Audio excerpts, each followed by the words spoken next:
Como lo menciona el título de este video, hoy te voy a hablar de los distintos rostros del maligno, Satanás, Lucifer, como se le conoce en muchas partes, pero la parte más dura la voy a dejar para el final y voy a comenzar con una parte un poco, pues más suave, vamos a decirlo así, y se refiere a los rostros de Satanás en el mundo del arte.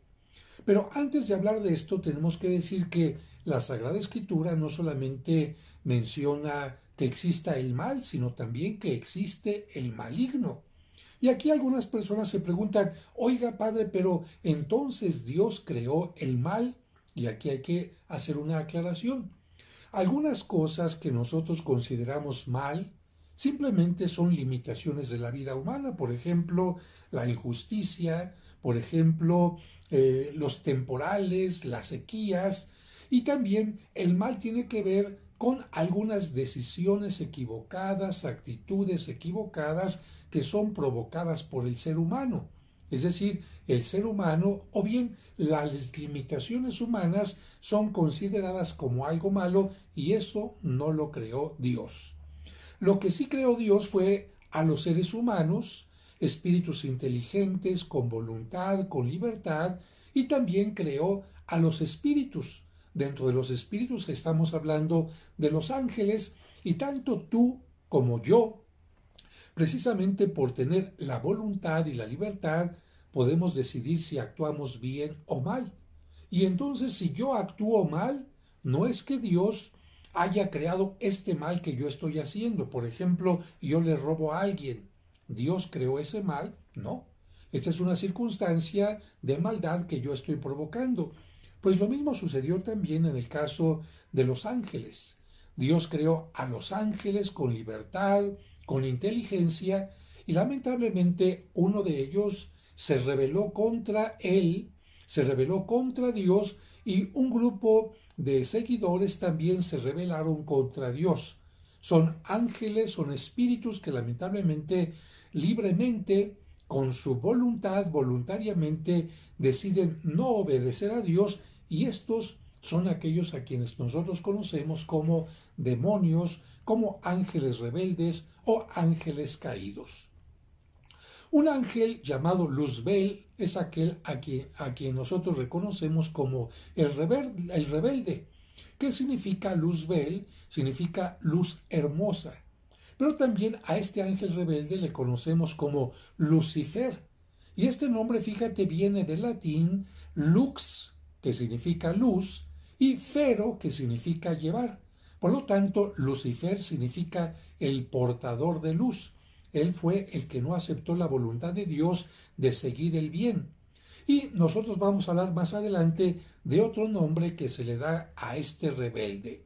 Después de la caída se le empezó a llamar en hebreo Shatán. Fíjate, Shatán, que en hebreo significa adversario, que es de donde viene la palabra Satanás. Es adversario del bien y adversario también de Dios. También recibió el nombre de demonio, del griego daimon, que significa genio o espíritu.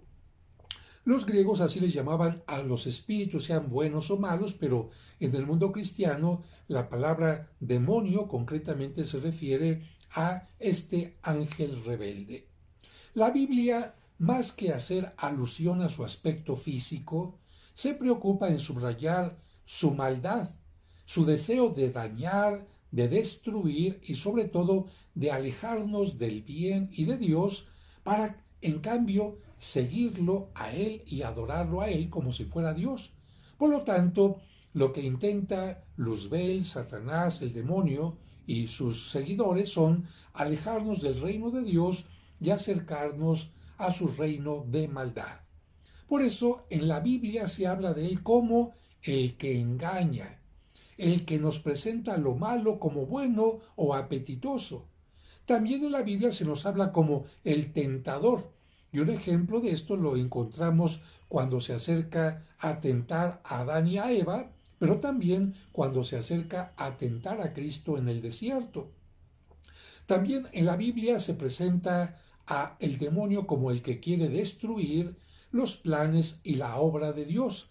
como por ejemplo en el libro del Apocalipsis, donde aparece como dragón para perseguir y destruir a esta mujer que ha dado a luz, que representa a la iglesia, a este niño que la mujer ha dado a luz, que es Jesucristo, y precisamente esto significa que quiere destruir todo lo que Dios va construyendo.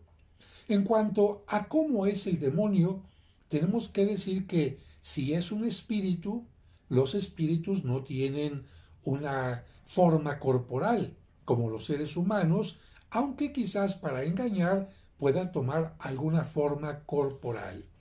El demonio, más que a través de un cuerpo que se nos acerque, intenta actuar a través de nuestra mente, intentando doblegar nuestra voluntad para que en lugar de hacer el bien, actuemos en contra de la voluntad de Dios. La Biblia enseña que engaña, que oprime, que es tentador, que es pecador desde el principio, que es líder, que es inteligente, que es fuerte en el ataque. Por eso hay que tener fortaleza también para no caer en sus garras, que no hay que darle entrada, que será derrotado, que Dios nos libra de su esclavitud y que debemos renunciar a él. Todo esto nos dice la Biblia acerca de Satanás. La Biblia utiliza particularmente dos formas para representarlo. ¿Cuál es la forma más antigua de la que tú recuerdas en el Génesis? Correcto. Se presenta con Adán y Eva como lo más bajo, como lo que se arrastra, como lo que no puede alcanzar el cielo, y eso es precisamente a través de una serpiente. Y otra forma de representarlo es como un dragón, especialmente con varias cabezas, porque, como en el capítulo 12 del Apocalipsis, intenta destruir a la mujer que representa a la iglesia y a este niño que esta mujer, que puede representar también a la Virgen, ha nacido para salvar al mundo. Pero más allá de las representaciones bíblicas de serpiente y dragón, los artistas plásticos han utilizado otras formas. Y algunas de estas formas, fíjate bien, nos vienen de la mitología de Grecia y de Roma. Porque bueno, Grecia y Roma fueron tan importantes en el arte, en la literatura, en la mitología, que estas formas han afectado no solamente al arte cristiano, sino también al arte del Renacimiento, del Barroco y de todas las épocas. Entre los griegos particularmente existían los faunos, los sátiros y algunos semidioses como el dios Pan, aquel de la flauta de Pan. ¿Cómo se representaba a Pan, que era el patrono de los pastores y de los rebaños, a los faunos y a los sátiros? Se le representaba con un vientre, piernas y patas de cabra, porque tenían mucha relación con los rebaños, tenían mucha relación también con el dios Baco. Entonces, fíjate, de la mitad hacia abajo, vientre, piernas y patas de cabra. Y las demás partes como humanos. Solamente que también se les podía representar en la parte de arriba algo como cabra, como por ejemplo una barba de chivo, y por supuesto en la parte de aquí unos cuernos como de chivo.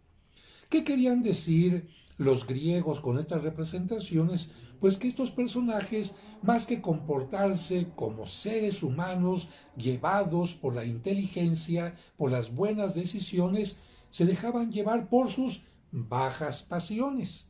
Y al hablar de bajas pasiones se habla del vientre, de los genitales, etc.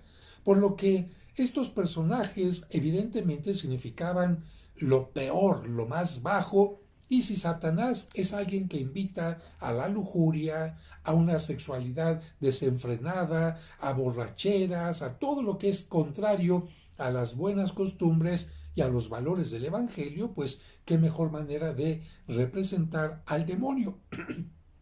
Y como el color rojo se utilizó un tiempo para representar no solamente el amor, sino la lujuria, las bajas pasiones y el fuego del infierno, además a estos personajes que en Grecia no estaban pintados de color rojo, en el arte cristiano se les empieza a representar totalmente coloreados en rojo.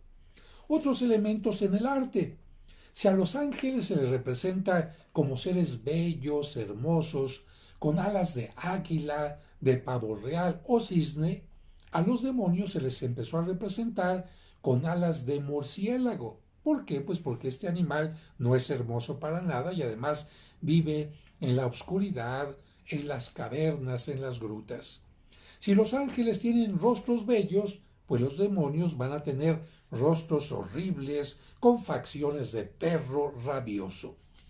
Un punto más que vino de la mitología griega va a ser el tridente, como bastón pero con tres puntas, tres dientes. Este signo, este atributo era de Poseidón o Neptuno, que era el dios de los mares y de los abismos. Y como la imaginación popular colocaba el infierno, de hecho la palabra significa lo que está bajo en lo profundo, bueno, entonces se colocó este tridente en manos del jefe de los demonios. No es que lo tenga Satanás, quiero decirte esto. No es que Satanás tenga alas de murciélago. No es que Satanás tenga patas de cabra. No es que Satanás esté todo de color rojo. Estamos hablando de por qué los artistas lo representaron de esta manera. Otro elemento que se utilizó para representar al demonio fue la salamandra. La salamandra es una especie de lagartija parecido, de acuerdo a la Edad Media, a un dragón. Y fíjate lo que se pensaba en la Edad Media, que si este animal se arrojaba al fuego, en lugar de quemarse, tomaba más fuerza. Y como el lugar del demonio es donde, según la Biblia, el fuego no se apaga, entonces se convirtió la salamandra en un signo del demonio. Todos los dragones, incluso que lanzan fuego, se convirtieron en signos del demonio. Así, las representaciones en el arte muestran a San Miguel venciendo al demonio con patas de chivo, con forma de dragón, de serpiente o de salamandra, o bien como humano, con cola de serpiente, con cola de dragón o de salamandra. De hecho, así se representa también a San Jorge venciendo al dragón de la incredulidad y la falta de fe. No es que San Jorge haya vencido a un dragón, sabemos que los dragones no existen. Si las representaciones artísticas se pone a San Jorge venciendo a un dragón, es porque San Jorge fue alguien que predicó en contra de lo negativo, en contra de la falta de fe y cosas de este tipo. También has visto algunas representaciones donde a la Virgen María, especialmente a la Inmaculada Concepción, se le representa pisando la cabeza de la serpiente de acuerdo a lo que Dios le dijo a Eva. Una mujer, una mujer de tu descendencia va a ser como que querida engañar por la serpiente, pero la serpiente le va a pisar la cabeza. Otra forma de decir que Satanás es un ser que engaña y que no es puro fue ponerle una pata de gallo y otra de cabra, como en las cartas de la lotería. En la lotería aparece así el diablito, así se le llama la lotería, con una pata de cabra y otra de gallo. Y más adelante, en la lotería concretamente y en otros elementos, para resaltar el aspecto seductor de Satanás y ocasión de infidelidades, se le empezó a representar también como un hombre guapo, misterioso y elegante, vestido de negro, incluso con sombrero de copa en alguna ocasión. Y finalmente, la relación con el olor a azufre vino porque, especialmente allá en Italia, en algunas cuevas donde la gente decía que era la entrada al infierno, que aquella cueva, aquella caverna era la entrada al infierno, pues había estos olores de azufre o aguas con este elemento de azufre y por lo tanto este olor.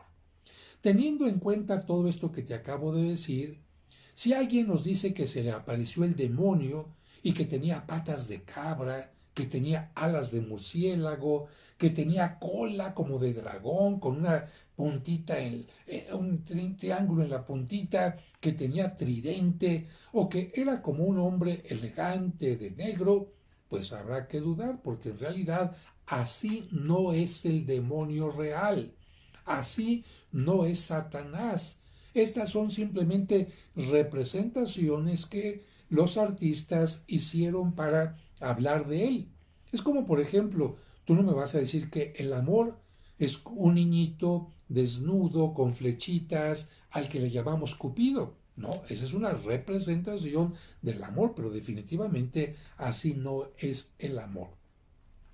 Pero fíjate que más allá de estas imágenes o rostros en el arte, están los verdaderos, los peores rostros de Satanás. ¿Cómo es? Para que me entiendas, primero voy a hablarte de Hércules. Fíjate qué curioso, me voy otra vez a la mitología griega. Hércules, dentro de una de las tareas que tuvo que hacer porque había cometido algunas cosas graves y le pusieron un castigo, era matar a un dragón que tenía varias cabezas. Y bueno, lo logró Hércules cortando una cabeza, pero de aquella cabeza salían más, y entonces lo que hizo fue cortaba la cabeza y después con fuego, ¡paz!, hacía que ya no surgiera otra cabeza. Pues en la iglesia nosotros tenemos un monstruo que representa precisamente a Satanás, que representa el poder de Satanás, los seguidores de Satanás, las obras de Satanás, lo que puede ocasionar Satanás, y ese monstruo de varias cabezas son los 7 pecados capitales. Imagínate el pecado como el monstruo, y cada una de estas 7 cabezas es uno de los pecados capitales. ¿Por qué se les llama pecados capitales? Porque son el origen de todos los demás pecados que puedan venir. El primer pecado del cual nos habla incluso el libro del Génesis es la soberbia. ¿Qué hace la soberbia? Infunde el deseo incorrecto, egoísta, desordenado y enfermizo de grandeza personal. ¿Qué propicia la soberbia? Propicia que la persona se sienta Dios. Y esto los lleva a pensar que su valor está por encima de los demás. Yo valgo, tú no vales, yo tomo decisiones, tú no importas, yo soy el único que tiene derecho a todo, tú no. Evidentemente, esto hace que se piense que los demás no son importantes, que su valor no es importante, que su verdad, sus proyectos, sus decisiones, actitudes, pensamientos y sentimientos se pueden llevar a, digamos, a la basura. Y con esta actitud se hace menos a todo semejante. Por eso se dice que la soberbia es la cabeza de todos los pecados capitales. La soberbia ocasionó la desobediencia de Adán y Eva y les hizo perder la amistad con Dios.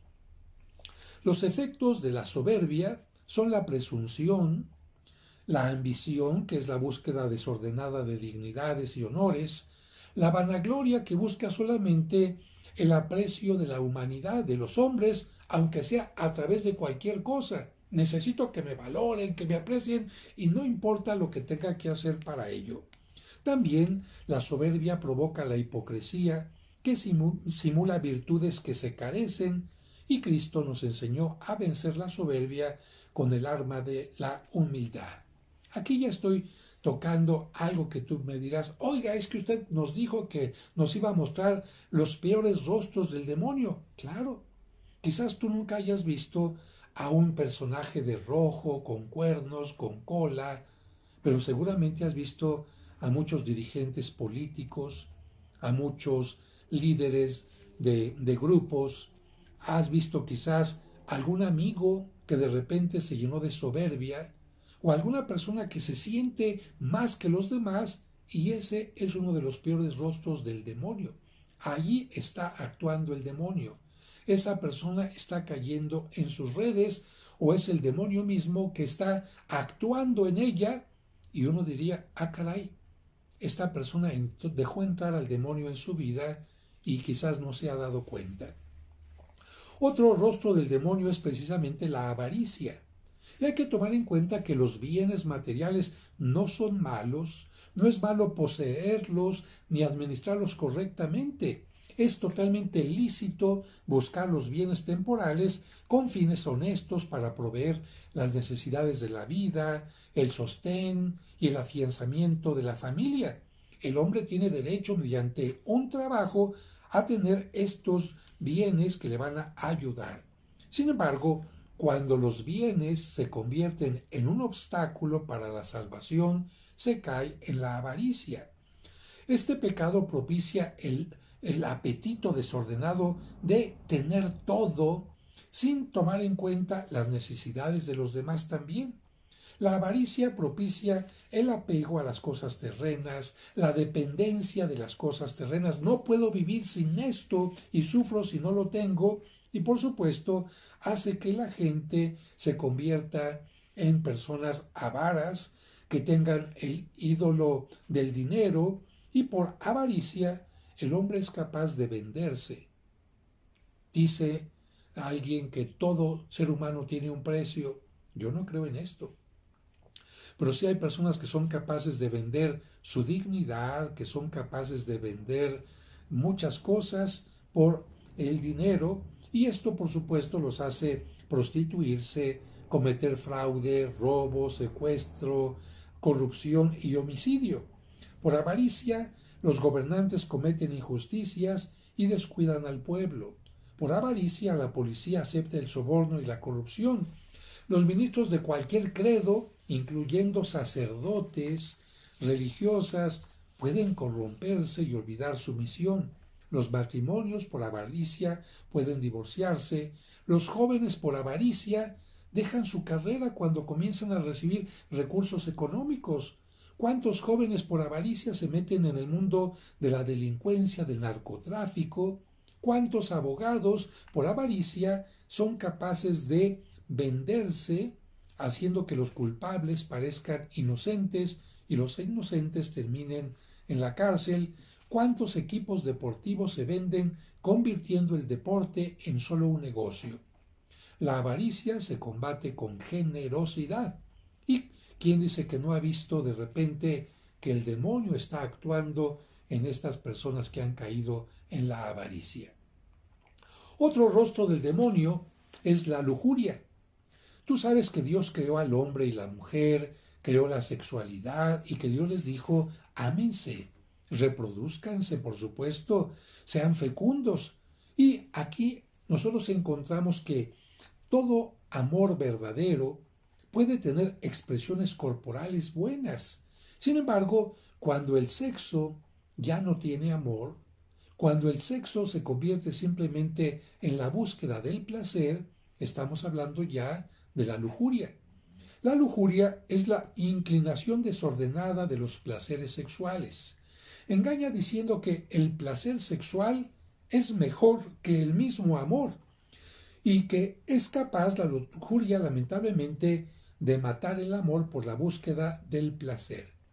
Algunos efectos de la lujuria, pues la infidelidad, la ruptura matrimonial, abusos, violaciones, escándalo, pornografía, prostitución, embarazos no deseados y por lo tanto abortos, contagio de enfermedades, sida, papiloma, etc.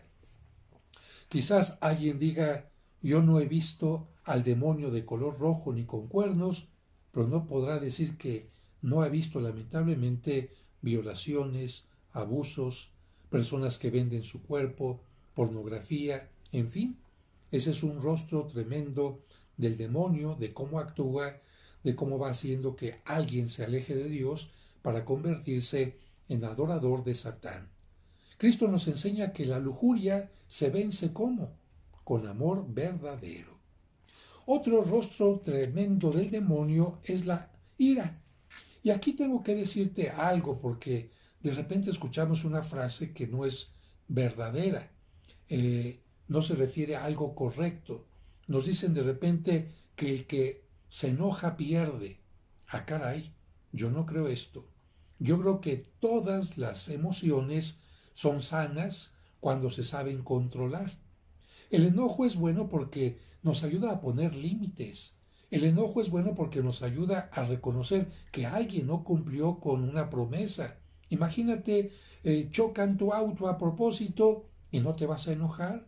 Faltan a un compromiso y no te vas a enojar. Ofenden a un familiar tuyo y no te vas a enojar. No se cumple con un contrato y no te vas a enojar. Claro que te tienes que enojar. Ese enojo te ayuda a decir, tengo que poner un alto, esto no es correcto, voy a buscar que se cumpla la justicia, etcétera. Sin embargo, cuando el enojo deja de ser algo que controlamos, algo que sirve para hacer cosas positivas, cuando se convierte en ira, en ese momento ya es un pecado capital. La ira inclina al hombre a rechazar violentamente lo que le desagrada y a buscar la venganza. Cuando la ira está en los labios, prorrumpe en clamores destemplados y blasfemias. Da lugar a insultos y pleitos. Alimenta un estado que genera aversión y odio por los demás que puede desembocar lamentablemente en el crimen. ¿Cuánta gente de repente se llenó de ira y mató a una persona por celos, por algún enojo, porque no le cumplieron con algo? Y lamentablemente por un momento de ira terminó en la cárcel o incluso terminó suicidándose. Los efectos de la ira son las guerras, no solamente las grandes, sino también las guerras pequeñas en las familias de hermano contra hermano, en las calles de una pandilla contra otra o de otro tipo. Y los efectos de la ira son también la enemistad entre los pueblos, pleitos entre parejas y amigos, maltrato y violencia hacia los hijos, la violencia familiar, el maltrato hacia la mujer. En el deporte, pues ocasiona reacciones que hacen ver al equipo contrario y a todos sus seguidores como enemigos. Tú has visto cuántas veces en un estadio hay grandes pleitos, incluso con heridos graves o con muertos. ¿Por qué? Si la gente iba a divertirse, iba a ver cómo competían dos equipos, ¿hubo enojo? No. Lamentablemente hubo ira y en este caso es otro rostro del demonio. Alguien dirá, es que yo no vi en el estadio a este demonio de rojo con su tridente. Yo no vi en la guerra mundial tampoco que haya aparecido el demonio. Claro que lo estabas viendo.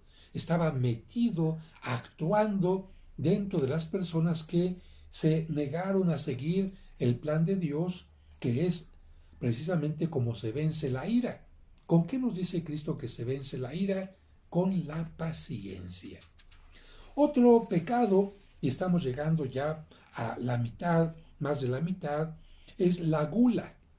Y alguien dirá, oiga padre, pero es que es rico comer sabroso, es que es muy padre tomarse una bebida sabrosa. ¿Y quién te dijo que eso era pecado? Dios nos dice que no es malo el uso de manjares y los licores tomados con moderación. Tú ves que Cristo estuvo en las bodas de Caná y convirtió el agua en vino. Tú ves que Cristo multiplicó los peces y los panes.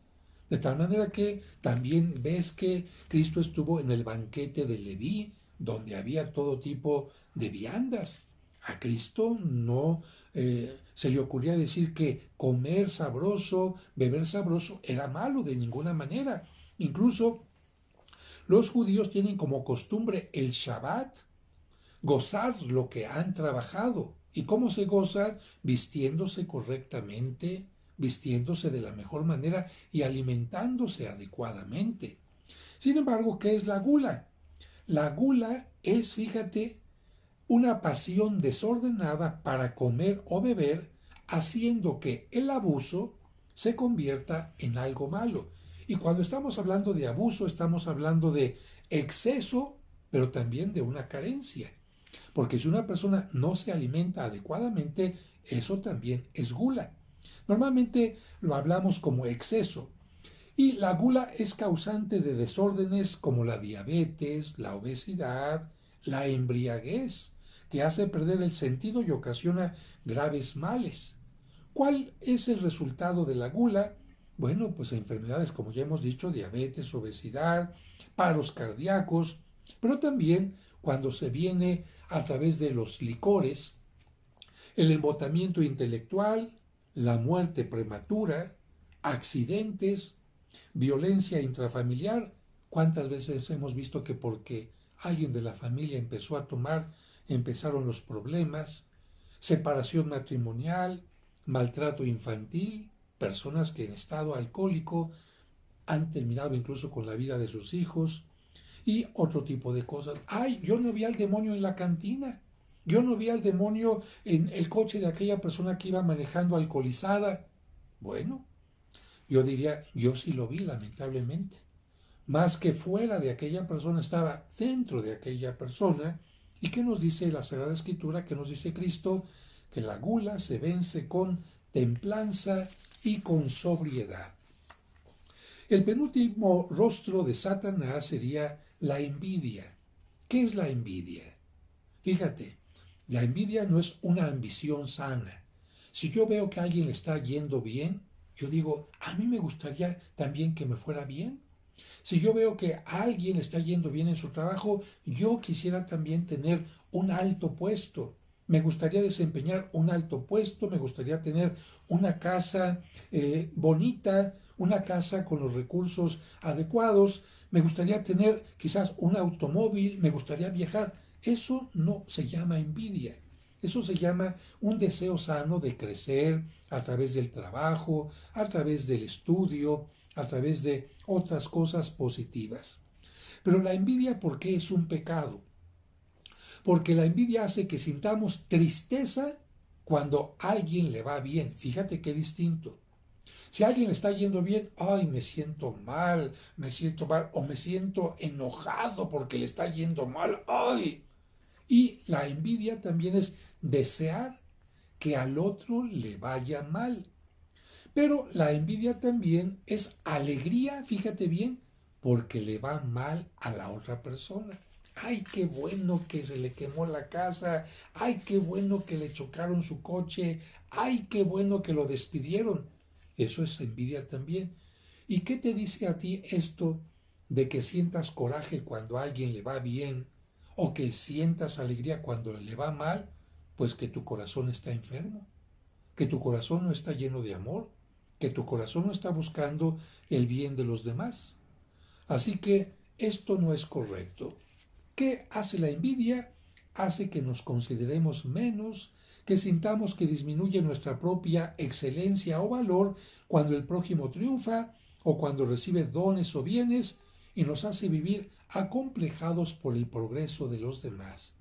Sus efectos son la calumnia. Ah, seguramente le dieron ese trabajo porque lo compró. ¿Por qué aquella persona tuvo ese puesto? Ah, seguramente porque le dio el cuerpo al jefe. O bien la maledicencia y el odio. Maldito ese que le dieron trabajo. Yo creo que esto no es correcto. ¿Con qué se vence la envidia? Con generosidad y con magnanimidad, es decir, con grandeza de corazón. Yo no he visto tampoco, por ejemplo, en revistas de chismes donde hablan mal de los demás simplemente por envidia. Yo no he visto a un demonio de Colorado tampoco, ni con cuernos. Pero sí he visto en programas de espectáculos o con gente que está platicando cuánta envidia hay hacia los demás, inventándoles calumnias y cosas de este tipo. Y nos vamos al último demonio, que también lo he visto con mucha frecuencia, la pereza. ¿Qué es la pereza? Aquí hay que también aclarar esto. Ay, padre, pues es que yo trabajé toda la semana y estoy descansando un poquito más, hoy no trabajé. ¿Quién te dijo que eso es pereza? Si hasta el libro del Génesis nos dice que después de que Dios creó todo, ¿te acuerdas? Y el último día que hizo Dios, descansó. Por esta razón los judíos cuando llega el Shabbat, el sábado, descansan. Y ya te comenté cómo. Descansan arreglándose bien, gozando lo que han trabajado, comiendo sabroso, teniendo la casa de la mejor manera. Ese es un ejemplo de la comunidad judía. Entonces, el descanso no es pereza. La gente tiene derecho a descansar, a divertirse, a gozar del sueño, a gozar de lo que ha cultivado, a gozar de lo que ha conseguido. Eso no es pereza. La pereza es vivir bajo la ley del mínimo esfuerzo. Así hasta, ay, pues si me voy a ganar la lotería, que alguien me regale el billetito, ¿no? Ay, sí, gracias por la comida, pero ¿me la puede dar en la boca? Esto no es correcto. Quiero tener todo con el mínimo esfuerzo. Sus adeptos se alejan de todo lo que signifique esfuerzo en cualquier área de la vida. ¿Para qué me esfuerzo en mantener las buenas relaciones? ¿Para qué me esfuerzo en llamar a mis amigos? ¿Para qué me esfuerzo en decirle a mi pareja gracias, te quiero, compartir tiempo con ella? ¿Para qué me esfuerzo en tratar de entender a mis hijos? ¿Para qué me esfuerzo en conocer más de la vida, en estudiar? ¿Para qué me esfuerzo en aprender otro tipo de cosas que me pueden ayudar? ¿Para qué me esfuerzo en reconocer un error y pedir perdón? No, para nada. Quienes se dejan seducir por la pereza no solamente se hacen mediocres, sino que viven en la miseria, porque ¿cómo van a tener recursos quienes no se esfuerzan? Viven en la ignorancia, viven en la irresponsabilidad, haciendo sufrir muchas veces a quienes dependen de ellos. Los padres de familia que no trabajan, pues hacen que los hijos vivan en la miseria intelectual, en la miseria material, pero también en la miseria espiritual. Ya ves que hasta el refrán popular dice que la ociosidad es la madre de todos los vicios.